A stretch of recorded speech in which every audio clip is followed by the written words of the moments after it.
ඒ වගේම Mattala airport project එක. ඒකට වියදම් කළා තියෙනවා බිලියන් 36.5ක් හදන්න. මේ අවුරුදු 5ට පාඩුව ගරු කතානායකතුමනි බිලියන් 38.5ක්. ඉතින් ඒ නිසා අපි දැන් මේ 9 වෙනිදා ගිහිලා බලාපොරොත්තු වෙනවා ප්‍රධාන පෙළේ විදේශීය ඉංජිනේරු සමාගම් සම්බන්ධ කරගෙන මත්තල එයාපෝට් එකේ යම් ආකාරයක මේ ප්ලේන්ස් රෙපෙයා කරන විදිහේ සෙන්ටර් එකක් පටන් ගන්න පුළුවන්ද කියලා අපිට ඒ ගැන යම්කිසි ආකාරයක ග්‍රීන් ලයිට් එකක් ඇවිල්ලා තියෙනවා. ඒ වගේම බණ්ඩාරනායක එයාපෝට් එක අපි දන්නවා වංචාව නිසා නතර වෙච්ච ව්‍යාපෘතියක්. අපි ඒක මේ ඔක්තෝබර් වෙනකොට පටන් ගන්න බලාපොරොත්තු වෙනවා ඒක ඉදිකිරීම. ඒ වගේ මීස් කන්ටේනර් ටර්මිනල් කිසි ප්‍රශ්නයක් වෙන්නේ නැහැ කියලා අපි විශ්වාස කරනවා.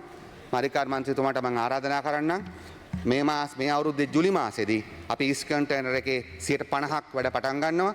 ඒක පටන් ගන්න බැරි බාධා කරලා තිබෙන්නේ හොරකම් කරලා ගේන්න ඕන කරන මැෂින්ස් පරාකු කරපු නිසා. ඔබතුමාලා දන්නවා අපිට කඩෙන් බඩු ගන්න වගේ ගරු කතානායකතුමනි ගැන්ට්‍රි ගන්න බෑ. කඩෙන් බඩු ගන්න වගේ කැරියර්ස් ගන්න බෑ. ඒවා කස්ටමයිස් ඒවා ඕඩර් කළා තමයි ගන්න වෙන්නේ. ඒවට යන කාලෙ අපිට වළක්වන්න බෑ.